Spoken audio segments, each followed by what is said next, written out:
Don தமிழொலியில் புத்தம்புது நிகழ்ச்சிகளை உடனுக்குடன் பார்த்து மகிழ எமது ஃபேஸ்புக் மற்றும் யூடியூப் பக்கத்தை லைக் செய்யுங்கள்.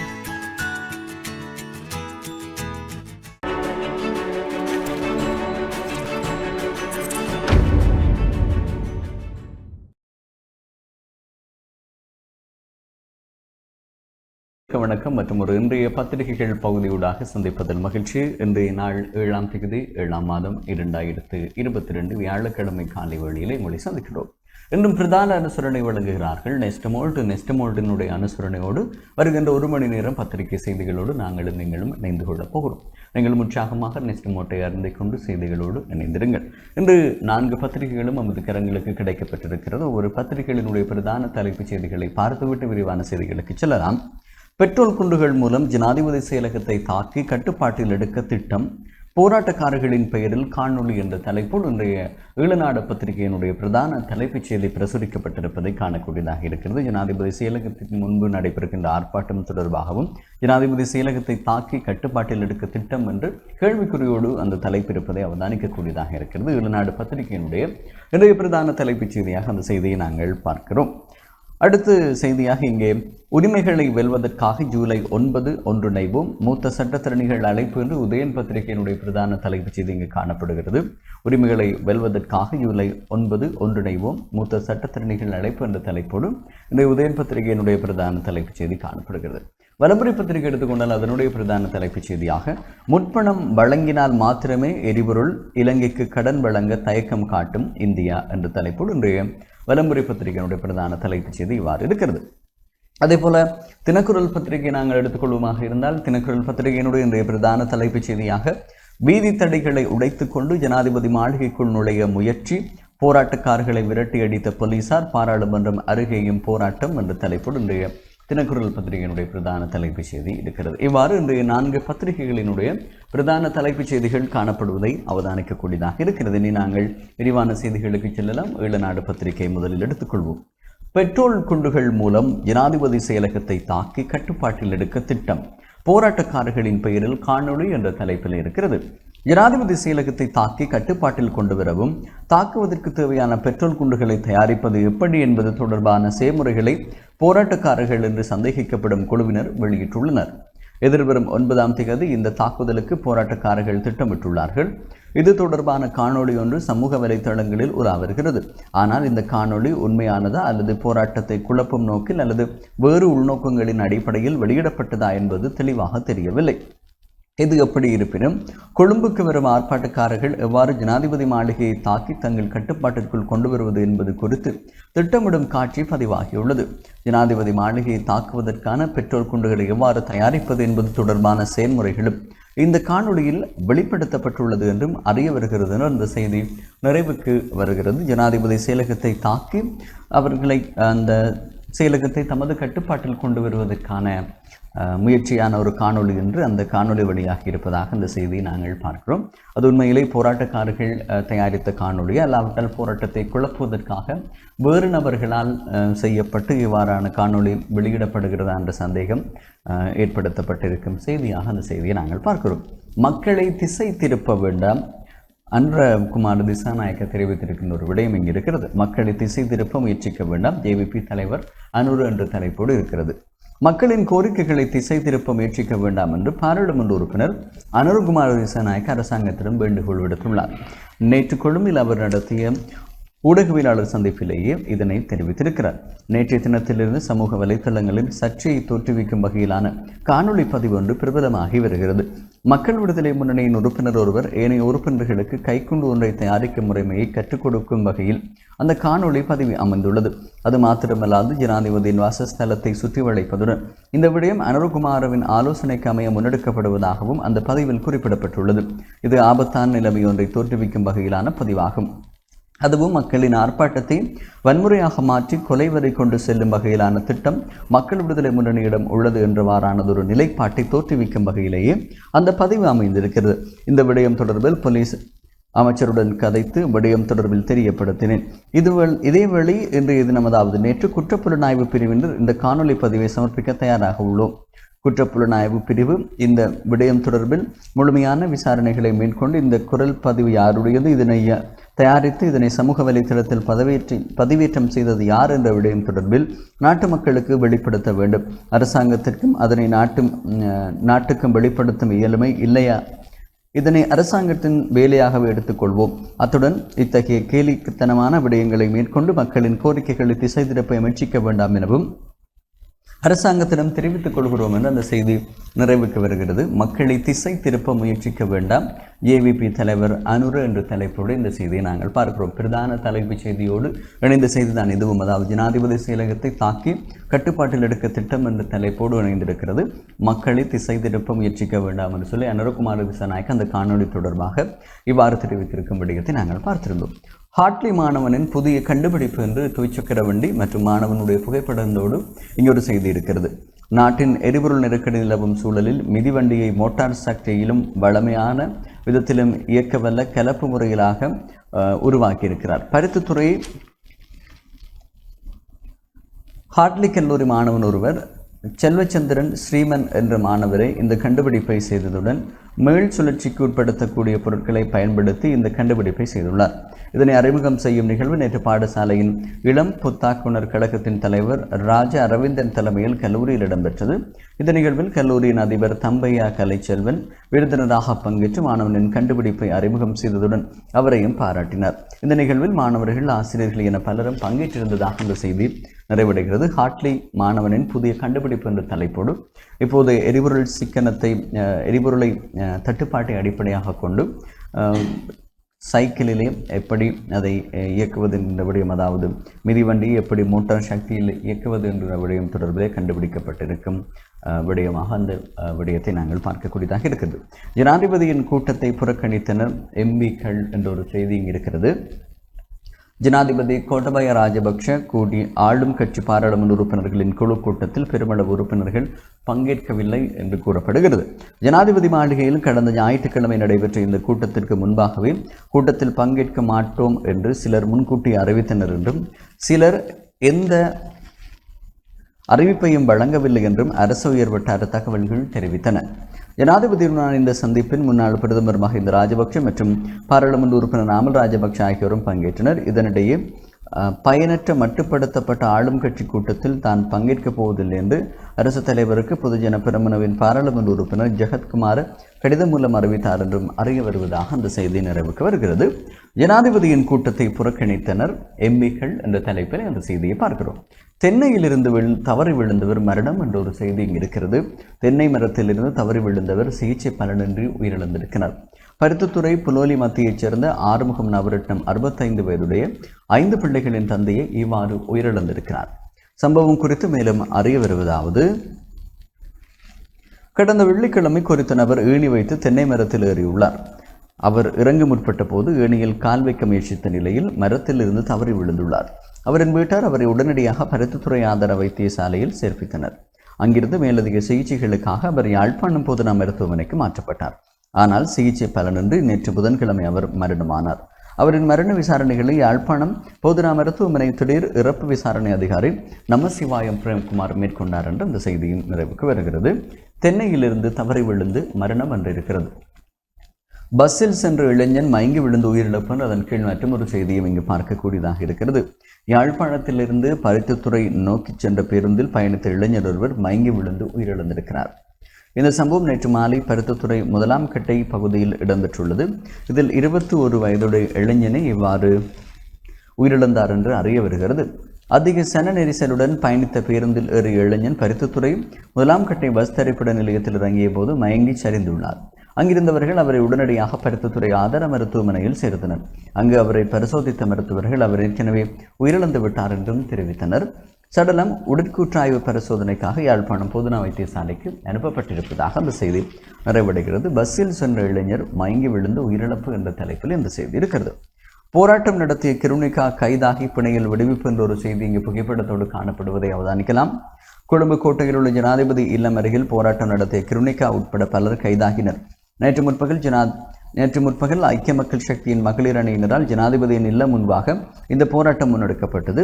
இதில் ஜனாதிபதிக்கு எதிரான கோஷம் எழுப்பப்பட்டது. இதனையடுத்து கிருணிகா பிரேமச்சந்திர உட்பட 10 பேர் கைது செய்யப்பட்டனர். எனினும் இவர்கள் அனைவரும் நேற்று மாலையே பிணையில் விடுவிக்கப்பட்டனர். இதேவேளை கிருணிகா தலைமையிலான குழுவினர் முன்னெடுத்த போராட்டத்தால் ஜனாதிபதியின் இல்லத்திற்கு செல்லும் வீதிகள் மூடப்பட்டன என்று மற்றும் அந்த செய்தியின் நிறைவிலே பார்க்கக்கூடியதாக இருக்கிறது. பண்ணைக்கடலில் முதியவரின் சடலம் என்ற அருகில் ஒரு செய்தி இருக்கிறது. யாழ்ப்பாணம் நகரை அண்டிய பண்ணை கடற்கரையில் முதியவர் ஒருவரின் சடலம் மீட்கப்பட்டிருக்கிறது. இவ்வாறு சடலமாக மீட்கப்பட்டவர் யார் என்று அடையாளம் காணப்படவில்லை என்று சொல்லியும் கடற்றொழிலுக்காக சென்ற வேளையிலேயே மீனவர்கள் சடலத்தை அடையாளம் கண்டு போலீசாருக்கு தகவல் அளித்தனர். இதனை அடுத்து தடயவியல் போலீசார் அப்பகுதிக்கு வந்து விசாரணைகளை மேற்கொண்டனர். சடலத்தை பார்வையிட்ட யாழ்ப்பாணம் போதனா வைத்தியசாலையின் திடீர் மரண விசாரணை அதிகாரி நமசிவாயம் பிரேம்குமார் முதியவர் தீவு பகுதியைச் சேர்ந்தவராக இருக்கலாம் என்றும் சந்தேகம் தெரிவித்ததுடன் சடலத்தை யாழ்ப்பாணம் போதனா வைத்தியசாலையில் உடற்கூற்று பகுப்பாய்வுக்கு ஒப்படைக்குமாறும் உத்தரவிட்டிருந்ததாக அந்த செய்தி நிறைவுக்கு வருகிறது. பண்ணை கடலில் முதியவரின் சடலம் என்றிருக்கிறது அந்த செய்தி. கொழும்பில் ஆர்ப்பாட்டங்கள் கண்ணீர் குண்டுகள் வீசி கலைப்பு என்ற ஒரு செய்தியை பார்க்கிறோம். கொழும்பு கோட்டையில் ஜனாதிபதி மாளிகை நோக்கி செல்ல முற்பட்ட விவசாயிகளின் ஆர்ப்பாட்டமும் பாராளுமன்றத்தை நோக்கி செல்லப்பட்ட கனிய வளங்கள் மற்றும் பாதுகாப்பு தொழிற்சங்கங்களின் ஒன்றியம் முன்னெடுத்த ஆர்ப்பாட்டமும் கண்ணீர் புகை குண்டுகள் வீசியும் தண்ணீர் தாரை பிரயோகம் செய்தும் கலைக்கப்பட்டன. விவசாயிகள் முகம் கொடுத்துள்ள நெருக்கடி நிலைமை தொடர்பில் உயர்நீதிமன்றத்தில் தாக்கல் செய்யப்பட்ட 2 வழக்குகள் நேற்று விசாரணைக்கு எடுக்கப்பட்டன. வழக்கின் பின்னர் புதுக்கடை உயர்நீதிமன்ற வளாகத்திலிருந்து பாராளுமன்ற உறுப்பினர்களான நளின் பண்டார, துசார இந்துனில் தலைமையில் விவசாயிகள் ஐக்கிய மக்கள் சக்தியின் மற்றும் ஆதரவாளர்கள் அங்கிருந்து புறக்கோட்டை வழியாக கோட்டைக்கு பேரணியாக சென்றனர். அவர்கள் செத்தம்பீதியூடாக ஜனாதிபதி மாளிகையை நோக்கி செல்ல முயற்சி செய்தனர். செத்தம்பீதியின் முதல் வீதி தடையை மீறி முன்னோக்கி சென்ற ஆர்ப்பாட்டக்காரர்களை 2ஆம் வீதி தடையில் வைத்து போலீசார் அதிரடிப்படையினர் தடுத்தனர். கலகம் அடக்கம் போலீசாரும் அங்கு அழைக்கப்பட்டிருந்த நிலையில் ஆர்ப்பாட்டக்காரர்கள் மீது நீர்த்தாரை பிரயோகம், கண்ணீர் புகை குண்டுகள் வீசப்பட்டன. இதனைத் தொடர்ந்து ஆர்ப்பாட்டம் கலைக்கப்பட்டது. இதேபோன்று கனிய விலங்குகள் பாதுகாப்பு தொழிற்சங்கம் ஒன்றியம் நேற்று ஆர்ப்பாட்டத்தை முன்னெடுத்தது. இந்த ஆர்ப்பாட்டங்கள் பாராளுமன்ற உள்நுழையும் வீதிக்கு அருகே கண்ணீர் புகை கொண்டு தாக்குதல் நடத்தப்பட்டு கலைக்கப்பட்டதாக அந்த செய்தி நிறைவுக்கு வருகிறது. கொழும்பில் ஆர்ப்பாட்டங்கள் கண்ணீர் குண்டு வீசி கலைப்பு என்றிருப்பதை அவதானிக்கக்கூடியதான செய்தியாக அந்த செய்தி இருக்கிறது. இவை இன்றைய ஈழநாடு பத்திரிகையிலே பிரசுரிக்கப்பட்டிருக்கும் முன்பக்கத்தினுடைய செய்திகள். தொடர்ந்து இணைந்திருங்கள். விளம்பர இடைவேளைக்கு பின்பு இணைய பத்திரிகை செய்திகளையும் இணைத்துக் கொள்ளலாம்.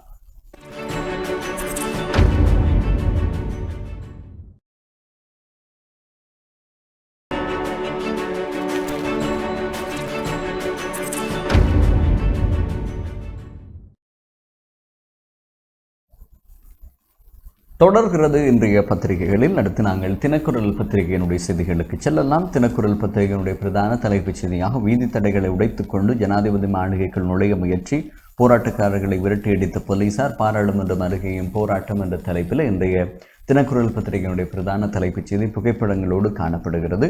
ஜனாதிபதி மாளிகைக்கு முன்பாக போடப்பட்டுள்ள வீதி தடைகளை உடைத்துக் கொண்டு போராட்டக்காரர்கள் நேற்று ஜனாதிபதி மாளிகைக்குள் நுழைய முயன்ற நிலையிலேயே கண்ணீர் புகை கொண்டு மற்றும் நீர்த்தாரை பிரயோகம் மேற்கொள்ளப்பட்டு அந்த ஆர்ப்பாட்டங்கள் விரட்டி அடிக்கப்பட்டதான செய்திதான் அந்த செய்தி. 2 பகுதியூடாக ஆர்ப்பாட்டங்கள் நடைபெற்றிருந்ததாக 2 போராட்டங்களுமே அவ்வாறு கண்ணீர் புகை கொண்டு நீர்த்தாரை பிரயோகங்கள் மேற்கொள்ளப்பட்டு அது கலைக்கப்பட்டதான செய்தியை சற்று முன்னர் நாங்கள் ஈழநாடு பத்திரிகையிலே பார்த்திருந்தோம். கொழும்பிலே நடைபெற்ற போராட்டம் தொடர்பாக இன்றைய தினக்குரல் பத்திரிகை அதனை பிரதான தலைப்புச் செய்தியாக முன்னிலைப்படுத்தியிருப்பதை பார்க்கலாம். அடுத்த செய்திக்கு செல்லும் போது அமைச்சு பதவியிலிருந்து நிமல் ராஜினாமா என்ற ஒரு செய்தி இருக்கிறது. விமான போக்குவரத்து அமைச்சு தனியார் நிறுவனம் ஒன்றுடன் மேற்கொண்ட கொடுக்கல் வாங்கல் குறித்த லஞ்ச ஊழல் குற்றச்சாட்டு தொடர்பான விசாரணை முடியும் வரை தனது அமைச்சு பதவியை ராஜினாமா செய்வதாக துறைமுகங்கள், கப்பல் துறை மற்றும் விமான சேவைகள் அமைச்சர் விமல் ஸ்ரீபாலடி சில்வா தெரிவித்திருப்பதாக அந்த செய்தி தொடர்கிறது. எதிர்க்கட்சித் தலைவரின் லஞ்ச ஊழல் குற்றச்சாட்டு தொடர்பில் ஜனாதிபதியின் பணிப்புரைக்கு அமைய விசாரணைகள் மேற்கொள்ளப்பட உள்ளன. இந்த நிலையிலே ஜனாதிபதி கோத்தபாய ராஜபக்ஷவிற்கு எழுதியுள்ள கடிதத்திலேயே துறைமுகங்கள், கப்பல் துறை மற்றும் விமான சேவைகள் அமைச்சர் நிமல் ஸ்ரீபாலடி சில்வா தனது அமைச்சு பதவியை ராஜினாமா செய்வதாக அறிவித்துள்ளார். அமைச்சர் நிமல் ஸ்ரீபாலடி சில்வா மீது சுமத்தப்பட்டுள்ள குற்றச்சாட்டு தொடர்பில் விசாரணை நடத்துமாறு ஜனாதிபதியும் உத்தரவிட்டுள்ளதுடன் விமான போக்குவரத்து அமைச்சு தனியார் நிறுவனம் ஒன்றுடன் மேற்கொண்ட கொடுக்கல் வாங்கல் குறித்து குற்றச்சாட்டு தொடர்பாக பக்கசார்பற்ற மற்றும் சுயாதீனமான விசாரணைகள் இடம்பெறும் என்றும் கூறியுள்ளார்.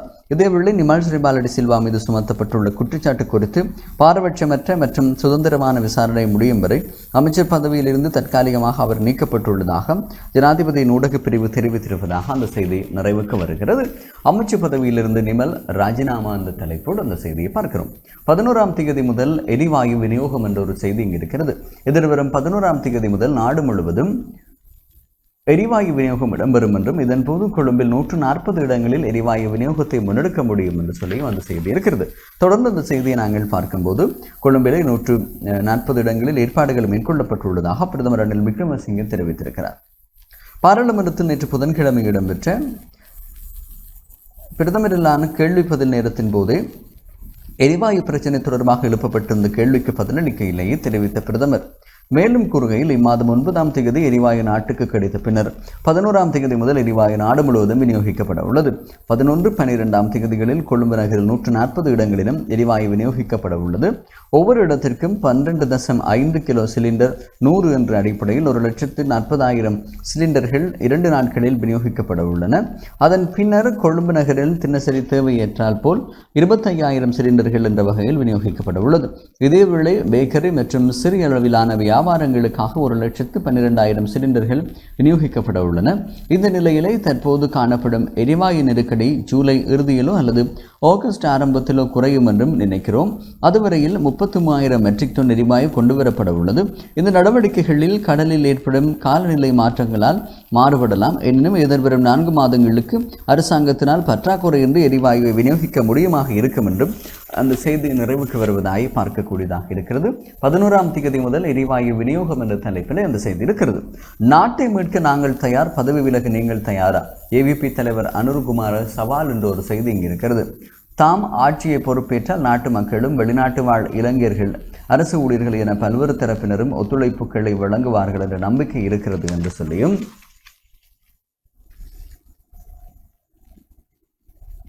ஜேவிபி தலைவர் அனுரகுமார திசாநாயக்க தெரிவித்திருக்கிறார்.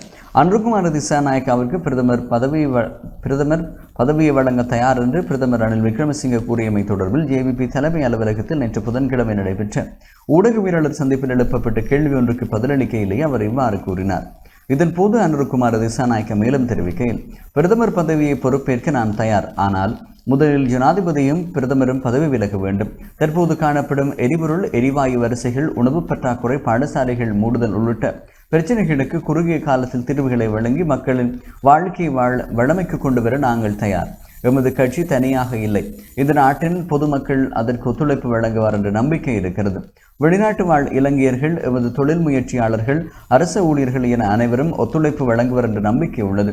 மக்களிடமிருந்து தூரமாக இருக்கும் தலைவர்களுக்கு இவ்வாறான நெருக்கடிகளில் இருந்து மேல வர முடியாது. எமது இயக்கத்தில் இலங்கையர்கள் அனைவரும் ஒன்றிணைந்தால் குறுகிய காலத்தின் அடிப்படையில் பிரச்சனைகளில் இருந்து மேலே வர முடியும். இந்த நிலையில் எவரும் நீண்ட காலத்திற்கு பிரதமர் பதவியில் இருப்பதற்கு மக்கள் ஆணை கிடையாது. 6 மாதம் என்ற குறுகிய காலத்தில் சமூக வீழ்ச்சியில் இருந்து வளமைக்கு திரும்ப தேர்தலுக்கு சென்று மக்கள் ஆணை மூலம் புதிய அரசாங்கத்தை அமைக்க வேண்டும். இந்த அரசாங்கத்தின் மூலமே பொருளாதார நெருக்கடியில் இருந்து மீண்டு வர முடியுமாக இருக்கும். எவ்வாறாயினும் தலைமைகள் மாற்றுவதன் மூலமே இப்போதைய நெருக்கடிகளில் இருந்து மீண்டு வர முடியும். தற்போது இருக்கும் ஜனாதிபதி செல்லுபடியற்றவராகியுள்ளார். அவர் அரசியலமைப்பு சட்டத்திற்கு தொங்கிக் கொண்டிருக்கிறார்.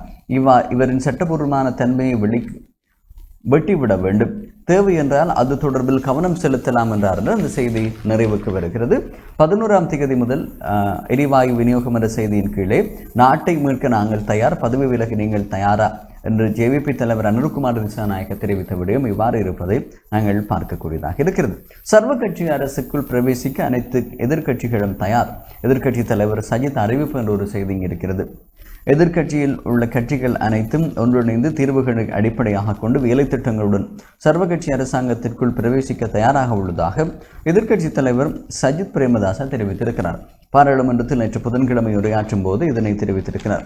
மேலும் அவர் தெரிவித்துள்ள விடயத்தை நோக்கி நாங்கள் இங்கே பார்ப்போமாக இருந்தால், இந்த நாட்டில் மக்களும் தாம் வசிக்கும் நிலைப்பாட்டை வகிக்கவும் அதன் அடிப்படையில் ஆர்ப்பாட்டம் நடத்தவும் உரிமை இல்லையா? ஆர்ப்பாட்டம் நடத்துவது தடை செய்யப்பட்டதா? அது பயங்கரவாத செயற்பாடா இது சர்வதிகார நாடா என்று கேட்கிறேன். இந்த நாட்டின் பாதுகாப்பு தரப்பினருடன் 220 லட்சம் பேரின் உரிமைகளையும் பாதுகாப்பதற்காகவே இருக்கின்றன. நாட்டின் பிரச்சனைகள் தொடர்பில் நாங்கள் அடிக்கடி இங்கே பேசிக் கொண்டிருக்கிறோம். எப்போது நாட்டுக்கு ஏற்பட்டுள்ள நிலைமை தொடர்பிலேயே பேசிக் கொண்டிருக்கிறோம். நாங்கள் நன்றாக செய்தோம் என்று வேலை செய்ய முடியாத எதிர்க்கட்சி என்றுமே கூறுகிறார்கள். பிரதமரும் இவ்வாறு தான் கூறினார். பிரதமர் இது பலவீனமான எதிர்க்கட்சி என்று கூறுவராக இருந்தால் இதுதான் பலமான எதிர்க்கட்சி என்பதை புரிந்து கொள்ளலாம். இப்போது மக்கள் தீர்வுகளை எதிர்பார்க்கிறார்கள். இதன்படி தீர்வு வழங்கும் அரசாங்கத்தையே மக்கள் எதிர்பார்க்கிறார்கள். இந்த அரசாங்கத்திடமிருந்து மக்களுக்கான தீர்வு எங்கே? இந்நிலையிலேயே அமைக்கப்படும் சர்வ கட்சி அரசாங்கமும் தீர்வுகளை வழங்கக்கூடியதாக இருக்க வேண்டும்.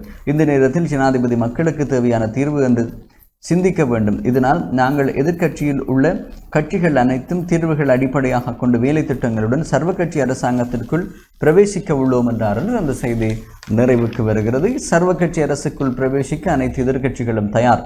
எதிர்க்கட்சி தலைவர் சஜித் அறிவிப்பு என்றிருக்கிறது அந்த செய்தி. நிதியமைச்சர் பதவியிலிருந்து ரணில் விலக வேண்டும், அமைச்சர் தம்பிக்கு அறிவுறுத்தல் என்ற ஒரு செய்தியும் இங்கே இருக்கிறது. பிரதமர் நிதி அமைச்சரிலிருந்து ரணில் விக்ரமசிங்க நிதியமைச்சர் பதவியிலிருந்து உடனடியாக விலக வேண்டும் என முதலீட்டு ஊக்குவிப்பு அமைச்சர் தம்மிக்க பிரேரா வலியுறுத்தி இருக்கிறார்.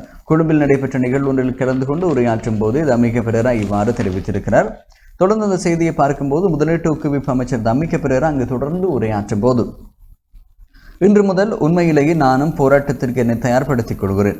நான் அரசாங்கத்தினுள் வந்து 7 நாட்கள் ஆகிறது. இதில் என்ன நடக்கப் போகிறது என்று பார்த்தேன். நிதியமைச்சராக ரணில் விக்ரமசிங்க ஆடும் இந்த அரசியல் விளையாட்டை நிறுத்த வேண்டும். ஏனென்றால் டாலர்களை கொண்டு வரும் ஒவ்வொரு திட்டத்தையும் இவர் நிறுத்துகிறார். நாட்டின் பணப்புழக்கம் குறித்து அவரின் எந்த திட்டமும் இல்லை. மக்களுக்கு எப்படி உணவளிப்பது என்பது பற்றி அவரிடம் எந்த திட்டங்களும் இல்லை. டாலர்களை எப்படி கொண்டு வருவது என்பது பற்றியும் எந்த திட்டமும் இல்லை.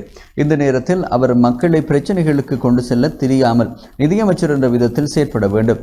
அவருக்கு ஒரு பழக்கம் உள்ளது. டாலர் வருவது என்றால் உடனே திட்டத்தை நிறுத்த வேண்டும். இலங்கையின் நிதியமைச்சர் பேரழிவிற்கு திட்டமிட்டுள்ளார். தற்போதைய டாலர் நெருக்கடியை தீர்க்க அவரிடம் எவ்விதமான திட்டமும் இல்லை. இலங்கையிலே சகல பொருளாதார நெருக்கடிகளும் டாலர் நெருக்கடியுடன் தொடர்பு பட்டுள்ளது. நிதியமைச்சர் நண்பர்களிடம் இருந்து கடன் வழங்க திட்டமிட்டுள்ளார். நாட்டுக்கான பணப்புழக்க திட்டத்திடமிருந்து நிதியமைச்சரிடம் எதிர்கால திட்டங்கள் எதுவும் இல்லை. அத்துடன் டாலர் ஈட்டுதல், கடன் பெறுதல், நிதி உதவி கிடைக்கக்கூடிய கடன் எல்லை வசதிகள் மற்றும் அத்தியாவசிய பொருட்களுக்கான கடன் எல்லை வசதிகள் தொடர்பான அனைத்து விடயங்களையும் நிதியமைச்சர் தாமதப்படுத்தியுள்ளார். இந்த காரணங்களுக்காக நிதியமைச்சர் பதவியிலிருந்து பிரதமர் ரணில் விக்ரமசிங்க உடனடியாக விலக வேண்டும் என்றார் என்று அந்த செய்தி நிறைவடைகிறது. நிதியமைச்சர் பதவியிலிருந்து ரணில் விக்ரமசிங்க விலக வேண்டும், அமைச்சர் தம்மிக்க வலியுறுத்தல் என்ற தலைப்பில் அந்த செய்தி இருக்கிறது. 9ஆம் தேதி நாட்டில் மீண்டும் தீயை பார்க்க வேண்டி வரலாம். சரத் பொன்சேகா எச்சரிக்கை என்ற தலைப்பில் ஒரு செய்தியை பார்க்கிறோம். எந்த கட்டத்திலும் மக்களின் பக்கத்திற்கு துப்பாக்கி திருப்ப வேண்டாம் என்றும் இராணுவத்தினரை கேட்டுக்கொள்வதாக தெரிவித்த முன்னாள் இராணுவ தளபதியும் எம்பியுமான ஃபீல்ட் மார்ஷல் சரத் பொன்சேகா எதிர்வரும் 9ஆம் தேதி நாடு முழுவதும் மீண்டும் தீயை பார்க்க வேண்டி ஏற்படலாம் எனவும் எச்சரித்தார். பாராளுமன்றத்திலே நேற்று புதன்கிழமை உரையாற்றும் போதே இவ்வாறு அவர் தெரிவித்திருக்கிறார். நெருக்கடி நிலைமைக்கு தீர்வு காண முடியாது நகைச்சுவைகளை வழங்கி ஒவ்வொரு செயல்களிலும் ஈடுபடுகிறார்கள். தலைகளை மாற்றுவதுடன் கூட்டணிகளை அமைத்து அதிகாரத்தை பெற்றுக்கொள்வதை முயற்சிக்கின்றார்கள். இந்த நேரத்தில் அரசியலமைப்பு மறுசீரமைப்பை மேற்கொள்வார்கள் என்று நம்பவில்லை. நாடும் மாறப்போவதில்லை. இந்த நாடு முன்னேற வேண்டுமானால் அரசியல் கலாச்சாரம் மாற வேண்டும். சலுகைகளை வழங்க தேர்தலின் போது வாக்குகளை பெற்றுக்கொள்கின்றனர். இவ்வாறாக அன்றி மக்கள் சரியாக செயற்திட்டத்தில் உள்ள அரசியல்வாதிகளை தெரிவு செய்ய நடவடிக்கை எடுக்க வேண்டும். வெளிநாடுகளில் ஏதேனும் தவறுகள் இருந்தால் பதவி விலக விடுகின்றார்கள். ஆனால் இங்கே அழித்து விரட்டினாலும் போக மாட்டார்கள். இதனால் நாட்டில் அரசியல் கலாச்சாரத்தை மாற்றங்களை மேற்கொள்ள வேண்டும். இது தொடர்பில் மக்கள் புரிந்து கொள்ள வேண்டும். 9ஆம் தேதி பெருமளவான மக்கள் வாருங்கள். கண்ணீர் புகை மற்றும் நீர்த்தாரை பிரயோகமாக இருந்தாலும் கூட்டமாக இருக்கும் போது அதனை செய்யும் போதும் மக்களை ஓடுகையில் மிதிப்பட்டு இறக்கலாம். இதனால் நாடு முழுவதும் தீயை பார்க்க வேண்டி ஏற்படலாம் என்றும் கூறிக்கொள்கிறேன் என்றார் என்று அந்த செய்தி இருக்கிறது. 9ஆம் தேதி நாட்டில் மீண்டும் தீயை பார்க்க வேண்டி வரலாம். சரத் பொன்சேகா எச்சரிக்கை என்ற தலைப்பில் அந்த செய்தி இருக்கிறது. சர்வ கட்சி அரசுக்கு ஜனாதிபதி மறுத்தால் அவரை பதவி விலக்கும் வழி தெரியும். விமல் வீரவன்ச தெரிவிப்பு என்ற ஒரு செய்தி இருக்கிறது. மக்கள் எதிர்நோக்கும் எரிவாயு மற்றும் எரிபொருள் பிரச்சினைக்கு சரியான தீர்வு ஒன்றை வழங்க இந்த அரசாங்கம் தவறிவிட்டது. ஆனால் ரஷ்யாவின் உதவியுடன் அதற்கு விரைவில் நாங்கள் தீர்வு வழங்குவோம் என தெரிவித்த பாராளுமன்றத்தின் சுயாதீனமாக இயங்கும் தேசிய சுதந்திர முன்னணியின் தலைவர் எம்பியுமான அனுரகுமார திசாநாயக்க நாட்டின் நெருக்கடியை தீர்க்க சர்வ கட்சி அரசொன்று அமைக்கப்படுவதே பொருத்தமாக இருக்கும். அதனை ஏற்றுக்கொள்ள ஜனாதிபதி மறுத்தால் அவரை பதவி விலகவும் எங்களுக்கு வழி தெரியும் என்றும் கூறினார். பாராளுமன்றத்தில் சுயாதீனமாக இயங்கும் 9 கட்சிகளின் தலைவர்கள் ஆலோசனை கூட்டம் செவ்வாய்க்கிழமை மாலை நடைபெற்ற பின்னர் கருத்து வெளியிடும் போது இவ்வாறு தெரிவித்த தேசிய சுதந்திர முன்னணியின் தலைவரும் எம்பியுமான பிமல் வீரவன்ச மேலும் கூறுகையில், நெருக்கடி காலகட்டம் ஒன்றில் நாட்டை எவ்வாறு வழிநடத்துவது என்பதை ஜனாதிபதி கோட்டபாய ராஜபக்ஷவோ பிரதமர் ரணில் விக்ரமசிங்கவோ அறிந்திருக்கவில்லை. நெருக்கடி காலகட்டத்தில் சாதாரண காலகட்டங்களைப் போன்று நடவடிக்கைகளை மேற்கொள்ள முடியாது. நெருக்கடியை தணிப்பதற்கு வழக்கத்திற்கு மாறாக சில நடவடிக்கைகளை மேற்கொண்டே ஆக வேண்டும். அதேபோன்று தற்போதைய மக்கள் எதிர்நோக்கும் எரிவாயு மற்றும் எரிபொருள் பிரச்சினைக்கு சரியான தீர்வு ஒன்றை வழங்க இந்த அரசாங்கம் தவறிவிட்டது. ஆனால் ரஷ்யாவின் உதவியுடன் அதற்கு விரைவில் நாங்கள் தீர்வு வழங்குவோம். எரிவாயு மற்றும் எரிபொருளை பெற்றுக்கொள்வது தொடர்பில் நாங்கள் தொடர்ந்தும் ரஷ்யாவுடன் பேச்சுவார்த்தை நடத்தி கொண்டிருக்கிறோம். அதன் பெறுபவர்கள் விரைவில் தெரிய வரும். இதேவேளை நாட்டின் தற்போதைய நெருக்கடிகளை தீர்ப்பதற்கு சர்வ கட்சி அரசாங்கம் ஒன்று அமைப்பதை பொருத்தமாக இருக்கும். அதனை ஏற்றுக்கொள்ள ஜனாதிபதி தயங்கும் பட்சத்தில் அவரை பதவி விலகவும் எங்களுக்கு வழி தெரியும். அதனை நாங்கள் நிச்சயம் செய்வோம் என்றார் என்று அந்த செய்தி நிறைவடைகிறது. சர்வ கட்சி அரசுக்கு ஜனாதிபதி மறுத்தால் அவரை பதவி விலக்கும் வழி தெரியும், விமல் வீரவன்ச தெரிவிப்பு என்ற ஒரு செய்தியாக அந்த செய்தியை நாங்கள் பார்க்கக்கூடியதாக இருக்கின்றது. ஜனாதிபதியை துரத்தும் 1,40,000 ஆவிகள் என்ற ஒரு செய்தி இருக்கிறது. கட்டமிடப்பட்டு 2009ஆம் ஆண்டு முள்ளிவாய்க்காலில் 1,40,000க்கும் மேற்பட்ட தமிழர்களின் உயிர்களை பலியெடுத்தவர் தற்போது நாட்டில் உள்ள 22 மில்லியன் மக்களையும் ஒரே சவக்குழியில் கொண்டு குவிக்கும் நிலைமைக்கு நாட்டை கொண்டு சென்றுள்ளார் என்று தமிழ் தேசிய கூட்டமைப்பு மட்டக்களப்பு எம்பியான கோவிந்தம் கருணாகரன் தெரிவித்திருக்கிறார். நாட்டிலே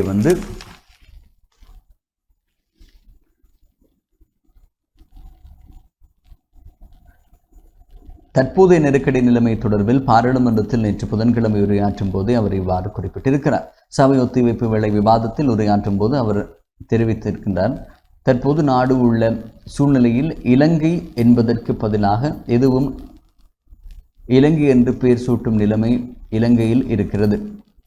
எரிபொருள் எரிவாயு இல்லை. எரிபொருள் இல்லாமையினால் நாடு ஊரடங்கு போன்று வெறிச்சோடி கிடக்கிறது. 40 வருடங்களுக்கு முன்னர் இருந்ததை போன்று சைக்கிள்கள் ஓடுகின்றன. நாட்டை இந்த நிலைக்கு கொண்டு வந்தவர் தற்போதைய ஜனாதிபதி கோட்டாபாய ராஜபக்ஷவே.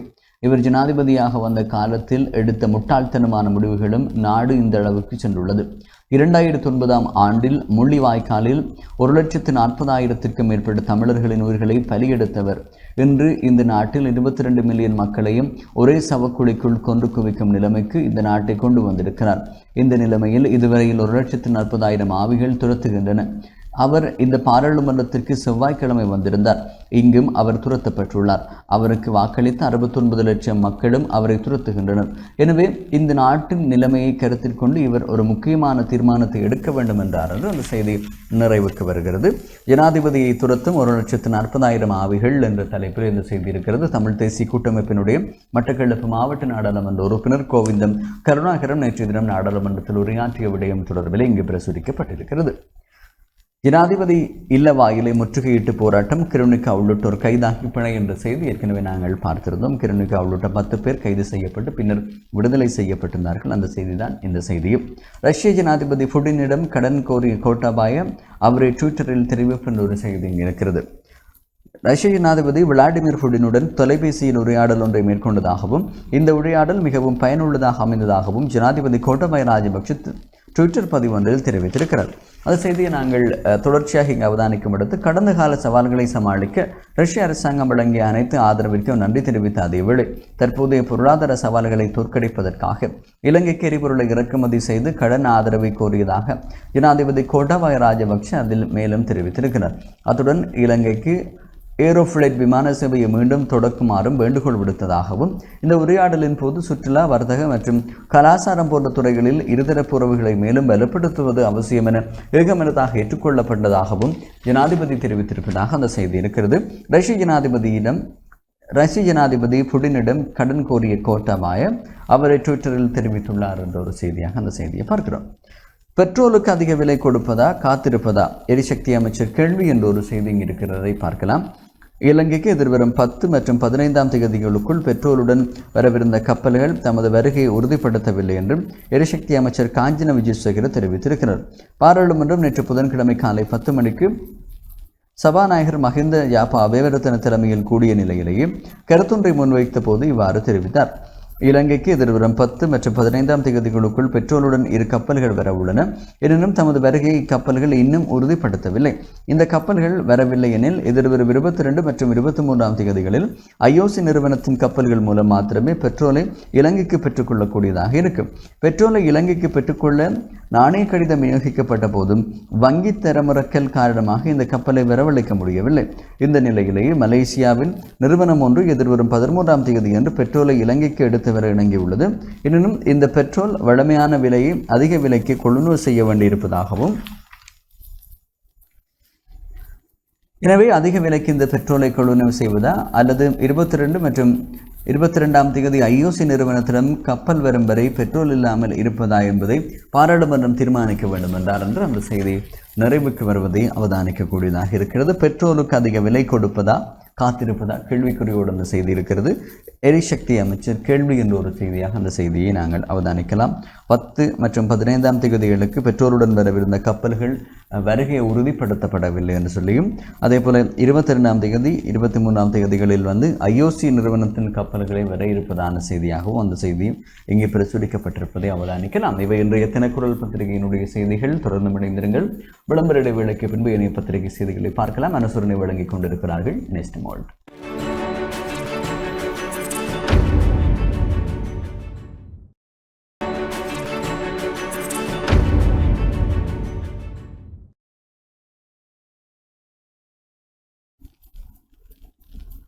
மீண்டும் தொடர்கிறது இன்றைய பத்திரிகைகளில். இன்று அனுசரணை வழங்கிக் கொண்டிருக்கிறார்கள் நெஸ்ட் மோல்ட். அடுத்து உதயன் பத்திரிகையினுடைய செய்திகளை பார்க்கலாம்.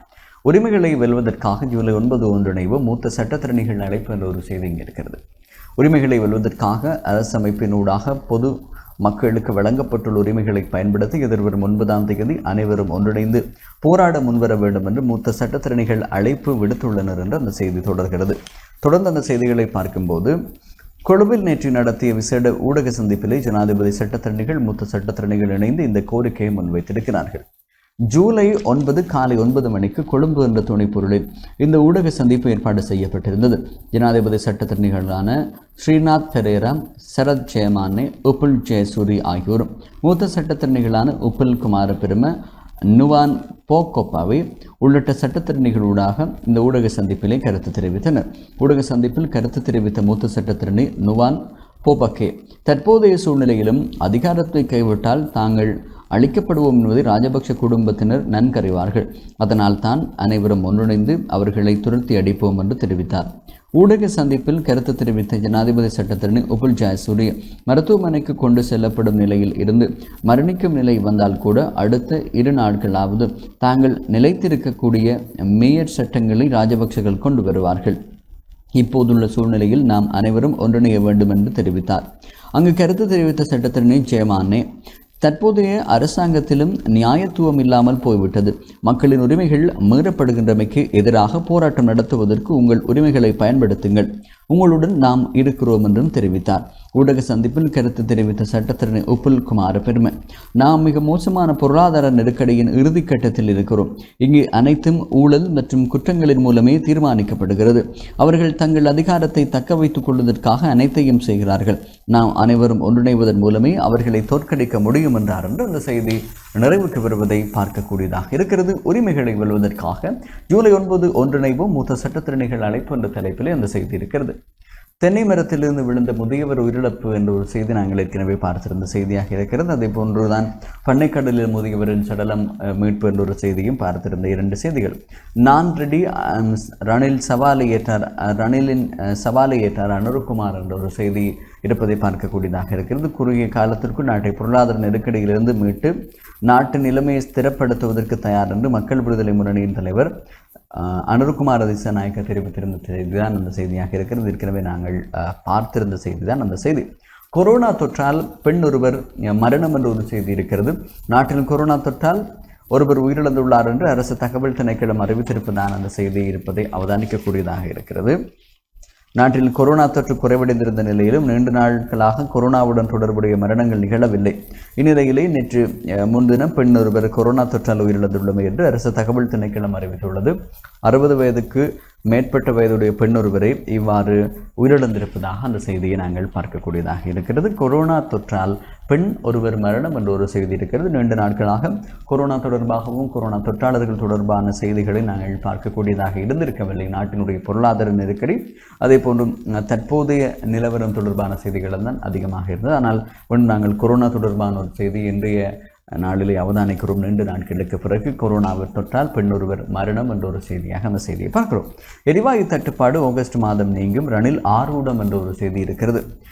சமையல் எரிவாயு சிலிண்டர் தட்டுப்பாட்டை இந்த மாத இறுதிக்குள் அல்லது ஆகஸ்ட் மாதம் முதல் வாரத்துள்ளே நீக்க முடியும் என்று சொல்லியும் குறைக்க முடியும் என்று சொல்லியும் பிரதமர் ரணில் விக்ரமசிங்கே தெரிவித்திருக்கிறார். நாடாளுமன்றத்தில் நேற்று உரையாற்றும் போது இந்த விடயத்தை அவர் குறிப்பிட்டிருக்கிறார். ஏற்கனவே நாங்கள் பார்த்திருந்தோம். கொழும்புக்கு 140 இடங்களுக்கு எரிவாயு விநியோகிக்க நடவடிக்கை மேற்கொள்வதாகவும் ஏனைய இடங்களுக்கும் அவ்வாறு செயற்படுவதற்கான திட்டங்கள் தீட்டியிருப்பதாகவும் அதேபோல் அடுத்த 4 வாரங்களில் இலங்கைக்கு 33,000 மெட்ரிக் டன் சமையல் எரிவாயு கிடைக்கும். திட்டமிட்டபடி எரிவாயு இறக்குமதி நடந்தால் நாளாந்தம் 1,12,000 எரிவாயு சிலிண்டர்களை சந்தைக்கு விடுவிக்க முடியும் என்றும் அவர் தெரிவித்திருப்பதான செய்தியாகத்தான் அந்த செய்தி. இங்கே எரிவாயு தட்டுப்பாடு ஆகஸ்ட் மாதம் நீங்கும், ரணில் ஆரூடம் என்ற தலைப்போடு தான் இங்கே செய்திருப்பதை பார்க்கக்கூடியதாக இருக்கிறது. அதே போல் ஏனைய செய்திகளை பார்க்கும்போது பக்திபூர்வமாக நடைபெற்ற கேதீச்சர கும்பாபிஷேகம் என்ற ஒரு செய்தி புகைப்படத்தோடு இருக்கிறது. மன்னார் பஞ்ச ஈச்சரங்களில் ஒன்றான பாடல் பெற்ற திருத்தலமான மன்னார் திருக்கேதீச்சர ஆலயத்தின் மகா கும்பாபிஷேகம் நேற்று காலை பக்திபூர்வமாக நடைபெற்றது. திருக்கேதீச்சர ஆலய பிரதம குரு சிவாச்சாரியார் தியாகராஜா கருணானந்த குருக்கள் தலைமையில் நடைபெற்ற மகா கும்பாபிஷேக நிகழ்வுகள் பல்லாயிரக்கணக்கான பக்தர்கள் நேற்றைய தினம் கலந்து கொண்டிருக்கிறார்கள். கும்பாபிஷேக பெருவிழாவை முன்னிட்டு கடந்த 30ஆம் தேதி பூர்வாங்க கிரிகைகள் ஆரம்பமாகின. நேற்று முன்தினம் செவ்வாய்க்கிழமை மதியம் 12 மணி வரை எண்ணெய் காப்பு சாத்தும் நிகழ்வு நடைபெற்றது. அதனைத் தொடர்ந்து சுவாமிகளுக்கான பூஜைகள் நடைபெற்றதுடன் யாக பூசைகளும் நடைபெற்றன. நேற்று புதன்கிழமை காலை 9 மணி முதல் 10:30 மணி வரையான உத்தர நட்சத்திரம் சிம்மலக்கினம் நன் முகூர்த்த வேளையிடையே பல்லாயிரக்கணக்கான பக்தர்களின் அரோகரா கோஷத்தோடு திருக்கேதீச்சர மகாலிங்க பெருமானுக்கு கும்பாபிஷேகம் கோபுர கலசங்களுக்கான புனித நீர் வார்க்கப்பட்டு கும்பாபிஷேகம் நிறைவு பெற்றதாக அந்த செய்தி நிறைவுக்கு வருகிறது. பக்திபூர்வமாக நடைபெற்ற திருக்கேதீச்சர கும்பாபிஷேகம் என்ற தலைப்பில் இந்த செய்தியை நாங்கள் பார்க்கக்கூடியதாக இருக்கிறது. மக்கள் நலன் திட்டத்தை குழப்ப வேண்டாம், யாழ் வர்த்தக சங்கம் வேண்டுகோள் என்ற ஒரு செய்தியாக இருக்கிறது. செய்தி யாழ்ப்பாண மாவட்டத்தில் உள்ள 6,50,000 மக்களின் உணவு தேவையை கருத்தில் கொண்டு எடுக்கும் முயற்சிகளை இடையூறு ஏற்படுத்தும் வகையில் செயற்பட வேண்டாம் என்று யாழ்ப்பாண வர்த்தக சங்கம் வேண்டுகோள் விடுத்துள்ளது. காரைநகரில் உள்ள ஐஓசி எரிபொருள் நிரப்பு நிலையத்தில் சிலர் நேற்று குழப்பங்களை ஏற்படுத்த முயற்சி தொடர்பிலேயே யாழ்ப்பாண வர்த்தக சங்கம் இவ்வாறு தெரிவித்துள்ளது. நாட்டில் தற்போது ஏற்பட்டுள்ள டீசல் தட்டுப்பாடால் யாழ்ப்பாணத்திற்கான பொருள் விநியோகம் தடைப்பட்டுள்ளது. முன்னர் தினமும் 100 லொரிகள் மூலம் யாழ்ப்பாணத்திற்கு தெற்கில் இருந்து பொருட்கள் கொண்டு வரப்பட்டன. அதற்காக கொழும்பு சென்று வருவதற்கு ஒரு லொரிக்கு 250 லிட்டர் டீசல் தேவைப்பட்டது. தற்போது டீசலை பெற்றுக்கொள்ள முடியாத நிலையில் பொருட்களை யாழ்ப்பாண மாவட்டத்திற்கு கொண்டு வருவதுடன் தடைப்பட்டுள்ளது. அதனால் பொருட்களுக்கான தட்டுப்பாடு அதிகரித்துள்ளது. இக்கட்டான இந்த நிலையிலேயே கருத்தில் கொண்டு யாழ்ப்பாண வர்த்தகர் சங்கம் மாற்று வழி ஒன்றை திட்டமிட்டு நடைமுறைப்படுத்தியிருந்தது. காரைநகரில் உள்ள ஐஓசி எரிபொருள் நிரப்பு நிலையம் காரைநகர் பலநோக்கு கூட்டுறவு சங்கத்தால் நிர்வகிக்கப்படும் நிலையில் நிதி பற்றாக்குறை காரணமாக டீசல் கொள்வனவை அந்த எரிபொருள் நிரப்பு நிலையம் நிறுத்தியிருந்தது. யாழ்ப்பாண மாவட்ட செயலர், காரைநகர் பிரதேச செயலர், காரைநகர் பலநோக்கு கூட்டுறவு சங்கம் ஆகியவற்றுடன் கலந்துரையாடி யாழ்ப்பாண வர்த்தக சங்கம் டீசல் கொள்வனவுக்காக தங்களது நிதியை வழங்கியது. 35 லட்சம் ரூபாய் நிதி யாழ்ப்பாண வர்த்தக சங்கத்தால் வழங்கப்பட்டதை அடுத்து 6,600 லிட்டர் டீசல் கொள்வனவு செய்யப்பட்டது. அதில் 1000 லிட்டர் டீசல் மாவட்ட செயலகத்தின் நெறிப்படுத்தலில் அரசு செயலகங்களுக்கும் 1,600 லிட்டர் டீசல் காரைநகர் பிரதேச மக்களுக்கும் மிகுதியாக உள்ள 4,000 டீசல் கொழும்பு பொருட்களை ஏற்றிச் செல்லும் லொரிகளுக்கும் வழங்கப்படும் என்றும் தீர்மானிக்கப்பட்டது. இவை 16 லொரிகளுக்கு மட்டுமே வழங்க போதுமானதாக இருக்கும் நிலையில் ஒவ்வொரு முறையும் டீசல் கொண்டு வரப்படும் போது சுழற்சி முறையில் லொரிகள் கொள்ளுநருக்காக அனுப்பப்படும். நேற்று காலை முதற்கட்டமாக எரிபொருள் நிரப்பு நிலையத்திற்கு டீசல் கொண்டு வரப்பட்டிருந்த போதும் எரிபொருள் நிரப்பு நிலையத்தில் பம்ப் செயலிழந்து டீசல் வழங்கப்படவில்லை. பம்பியை திருத்துவதற்கான நடவடிக்கைகள் மேற்கொள்ளப்பட்டுள்ளது என்றும் தெரிவிக்கப்பட்டது. இதற்கிடையில் எரிபொருள் நிரப்பு நிலையத்திற்கு டீசல் கொண்டு வருவதை அறிந்து நேற்று அங்கு வந்த சிலர் குழப்பங்களை ஏற்படுத்தியுள்ளனர். குறிப்பிட்ட தரப்பினருக்கு மட்டுமே டீசல் வழங்க முடியாது என்றும் அவர்கள் முரண்பட்டிருக்கிறார்கள். எவ்வாறு ஏற்படுத்தப்படும் குழப்பங்கள் ஒட்டுமொத்த மக்களுக்கும் உணவு தேவையை கருத்திற்கொண்டு எடுக்கப்பட்ட முயற்சிகளை பாதிக்கும். தற்போதும் நெருக்கடி நிலைமையை கருத்திற்கொண்டு யாழ்ப்பாண மாவட்ட மக்களின் உணவு தேவையை கருத்திற்கொண்டு நடவடிக்கை குறித்து விளைவிக்க வேண்டாம் என்றும் யாழ்ப்பாண வர்த்தக சங்கம் வேண்டுகோள் விடுத்திருப்பதான செய்தியாக அந்த செய்தி நிறைவுக்கு வருவதை பார்க்கக்கூடியதாக இருக்கிறது. எரிபொருள் தட்டுப்பாட்டால் இல்லாவிட்டால் எரிபொருள் கிடைக்காத காரணத்தால் பல துறைகளிலும் செயலிழந்திருக்கிறது, பல துறைகளிலும் பாதிப்பை எதிர்நோக்கி இருக்கிறது. அந்த வகையில் தான் யாழ்ப்பாண வர்த்தக சங்கம் இந்த வேண்டுகோளை விடுத்திருப்பதை அவதானிக்கக்கூடியதாக இருக்கிறது.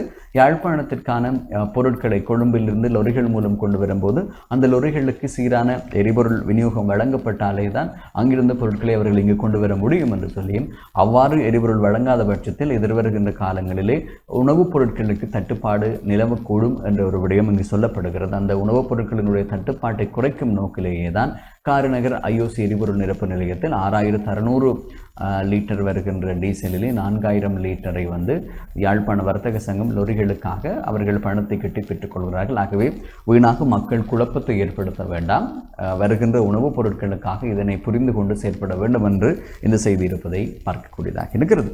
வாகனத்துக்குள்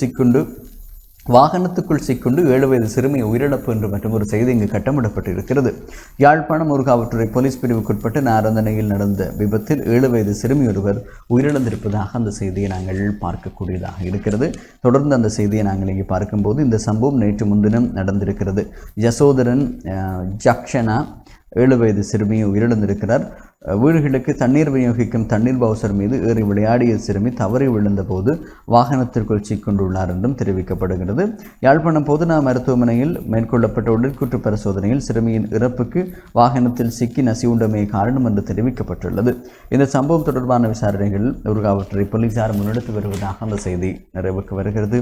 வாகனத்திற்குள் சிக்கொண்டு 7 வயது சிறுமி உயிரிழப்பு என்று சொல்லி ஒரு துன்பகரமான செய்தியை நாங்கள் இங்கே பார்க்கக்கூடியதாக இருக்கிறது. அனைத்து கட்சி அரசாங்கமும் 2ஆம் கட்ட பேச்சில் முன்னேற்றம் என்ற ஒரு செய்தி இங்கே இருக்கிறது. அனைத்து கட்சி அரசாங்கம் ஒன்றை அமைப்பதற்காக எதிரணிகளை ஒன்று திரட்டி பொது நிலைப்பாட்டுக்கு கொண்டு வருவதற்கான 2ஆம் சுற்று பேச்சுவார்த்தை நேற்று நடைபெற்றிருந்ததான செய்தி தான் அந்த செய்தி. அதன் பின்புதான் நேற்றைய தினம் அனுர்குமார திசாநாயக்க அவர்களிடம் ஒரு கருத்தை வெளியிட்டிருந்த செய்தியை நாங்கள் பார்க்கக்கூடியதாக இருக்கிறது. சாதகமான சில முடிவுகள் எடுக்கப்பட்டுள்ளன. பிரதான எதிர்க்கட்சியான ஐக்கிய மக்கள் சக்தியின் பங்களிப்புடன் அனைத்து கட்சி அரசாங்கம் தொடர்பான அரசியல் மட்டத்திலான கலந்துரையாடல் முன்னெடுக்கப்பட்டது. நாடாளுமன்ற கட்டிட தொகுதியில் நேற்று நடைபெற்ற 2ஆம் கட்ட பேச்சில் ஐக்கிய மக்கள் சக்தி, தமிழ் தேசிய கூட்டமைப்பு, தமிழ் முற்போக்கு கூட்டணி, தமிழ் மக்கள் தேசிய கூட்டணி, ஸ்ரீலங்கா முஸ்லிம் காங்கிரஸ், அகில இலங்கை மக்கள் காங்கிரஸ், சுதந்திர கட்சி, 43வது படையணி, தேசிய சுதந்திர முன்னணி, ஜனநாயக இடதுசாரி முன்னணி மற்றும் இலங்கை கம்யூனிஸ்ட் கட்சி ஆகியவை இதிலே பங்கேற்றிருந்தார்கள். நாட்டு மக்கள் எதிர்நோக்கும் பிரச்சனைகளுக்கு உடனடியாக தீர்வை பெற்றுக் கொடுக்கும் வகையிலேயே அனைத்து கட்சி அரசாங்கத்தை அமைப்பதற்கான நகர்வுகளை முன்னெடுக்கும் குழு ஒன்றை அமைப்பதற்கு அதில் தீர்மானிக்கப்பட்டிருப்பதாகவும், கட்சி தலைவர்களை உள்ளடக்கிய வகையில் அரசியல் நடவடிக்கைகள் மற்றும் பொருளாதார விவகார குழு ஒன்றை அமைப்பதற்கு முடிவெடுக்கப்பட்டது. அனைத்து கட்சி அரசாங்கத்திற்குமான முதல் சுற்று பேச்சு நேற்று முன்தினம் நடைபெற்றது. ஜேவிபிக்கு அழைப்பு விடுக்கப்பட்டிருந்த போதிலும் அந்த கட்சி பங்கேற்கவில்லை. நேற்றைய சந்திப்பிலும் அந்த கட்சி உறுப்பினர்கள் கலந்து கொள்ளவில்லை. எனினும் உரிய வேலை திட்டத்துடன் தேர்தலுக்கான திகதி அறிவிக்கப்பட்டு அனைத்து கட்சி அரசாங்கம் ஒன்று உருவாக்கப்படுமானால் வெளியில் இருந்து கொண்டு அதற்கு ஆதரவு வழங்க தயார் என அனுர்குமார திசாநாயக்க கொழும்பில் நேற்று நடைபெற்ற ஊடகவியலாளர் சந்திப்பிலே தெரிவித்திருந்தார். அதேவேளை எதிரணிகளின் பங்களிப்புடன் அமையும் சர்வ கட்சி அரசுக்கு ஸ்ரீலங்கா சுதந்திர கட்சியில் உள்ள உறுப்பினர்களும் ஆதரவு வழங்குவார்கள் எனவும், இலகுவில் 113 பெரும்பான்மையை திரட்டக்கூடியதாக இருக்கும் எனவும் எதிரணி உறுப்பினர்கள் நம்பிக்கை வெளியிட்டிருப்பதாக அந்த செய்தி நிறைவுக்கு வருகிறது. அனைத்து கட்சி அரசாங்கம் 2ஆம் கட்ட பேச்சில் முன்னேற்றம் என்ற ஒரு செய்தியாக அந்த செய்தியை பார்க்கிறோம். கோட்டாபய பதவி விலக கோரி முற்றுகையிட்டு போராட்டம் என்ற ஒரு செய்தியை நாங்கள் பார்த்திருந்தோம். நேற்றைய தினம் நடைபெற்ற போராட்டம் தொடர்பான செய்தியாகத்தான் அந்த செய்தியை நாங்கள் அவதானிக்கக்கூடியதாக இருக்கிறது. ஏற்கனவே அந்த செய்தியை பார்த்திருக்கிறோம். அடுத்து நாங்கள் இன்றைய வலமுறை பத்திரிகையினுடைய செய்திகளுக்கு செல்லலாம். வலமுறை பத்திரிகையினுடைய பிரதான தலைப்புச் செய்தியாக இங்கே முற்பணம் வழங்கினால் மாத்திரமே எரிபொருள், இலங்கைக்கு கடன் வழங்க தயக்கம் காட்டும் இந்தியா என்ற ஒரு செய்தி இங்கே இருக்கிறது. இலங்கை முற்பணம் செலுத்தினால் மாத்திரமே இந்தியா எரிபொருள் வழங்க தயாராக உள்ளதாக தகவல்கள் வெளியாகியுள்ளன. இலங்கைக்கு வழங்கிய கடன்கள் முடிவடைந்த நிலையிலும் இலங்கைக்கு எரிபொருள் வழங்க வேண்டும் என்றால் முற்பணம் செலுத்த வேண்டும் என இந்தியா தெரிவித்துள்ளதாக தெரிய வருகிறது என்று சொல்லி அந்த செய்தி இருக்கிறது. தொடர்ந்து அந்த செய்தியை நாங்கள் இங்கே பார்ப்போமாக இருந்தால், அந்த செய்தி தொடர்பிலே தனது மோசமான பொருளாதார நெருக்கடி எதிர்கொண்டுள்ள இலங்கையிடம் எரிவாயு போன்றவற்றை கொள்வனவு செய்வதற்கான டாலர்கள் முடிவடைந்துள்ளதனால் இந்தியா எரிவாயு மற்றும் டீசலை வழங்குவதை நிறுத்தியுள்ளது. இலங்கை பெட்ரோலிய கூட்டு தாபனத்தை வழங்கும் வரை சில கப்பல்கள் அனுப்புவதை இந்தியா தாமதித்துள்ளது என தங்களை அடையாளம் காட்ட வேண்டாம் என தெரிவித்த இந்திய அதிகாரிகள் குறிப்பிட்டதாகவும் முதற்கட்டணம் செலுத்தப்பட்டுள்ளதை உறுதி செய்வதற்காக இந்திய அரசாங்கத்தின் எண்ணெய் சுத்திகரிப்பு கூட்டுத்தாபனத்திற்கு 4 எரிபொருள் கப்பல்கள் காத்திருப்பது அமைச்சர் காஞ்சன விஜயசேகர வெளியிட்டுள்ள ட்விட்டர் பதிவு மூலம் தெரிய வந்தது. அந்த சிலாவணி கையிருப்பு முற்றாக முடிவடைந்த நிலையிலேயே இலங்கை எரிபொருள் கொள்வனவு செய்வதற்காக இந்தியாவின் புதிய கடன் உதவியை $500 மில்லியன் எதிர்பார்த்துள்ளதாக அந்த செய்தி நிறைவுக்கு வருவதை நாங்கள் அவதானிக்கக்கூடியதாக இருக்கிறது. எரிபொருள் கப்பலை வருவது உறுதியில்லை, மீண்டும் கைவிரித்தார் எரிசக்தி அமைச்சர் காஞ்சன விஜயசேகர் என்ற ஒரு செய்தி இருக்கு, ஏற்கனவே நாங்கள் பார்த்திருக்கிறோம். அதே போல கூட்ட நெரிசலில் மயங்கி விழுந்த இளைஞன் மரணம், கருத்துத்துறையை நோக்கி பயணித்த பேருந்தில் சம்பவம் என்ற ஒரு செய்தியாக அந்த செய்தியை பார்க்கக்கூடியதாக, ஏனைய செய்திகள் இங்கே நாங்கள் பார்த்திருந்த செய்திகளாகவே இங்கிருப்பதை பார்க்கக்கூடியதாக இருக்கின்றது. இதோடு நாங்கள் இன்றைய பத்திரிகைகள் பகுதியை நிறைவுக்கு கொண்டு வரலாம். இன்றைய பத்திரிகை பகுதியில் யாழ்ப்பாணத்திலிருந்து வெளியாகிய 4 பத்திரிகைகளினுடைய செய்திகளை வல்லமை போல் என்றும் நாங்கள் உங்களோடு நினைத்திருந்தோம். பிரதான அனுசரணை வழங்கியிருந்தார்கள் நெஸ்டமோல்ட். மீண்டும் நாளைய தினமும் காலை 7:30 தொடக்கம் 8:30 வரை பத்திரிகை செய்திகளை பார்த்திருங்கள். தொழில்நுட்பத்தில் உதவிய ஜோனிஸ்டனுக்கு நன்றி கூறி மற்றும் ஒரு நிகழ்ச்சியில் உங்கள் அனைவரையும் சந்திக்கலாம். வணக்கம் நேயர்களே.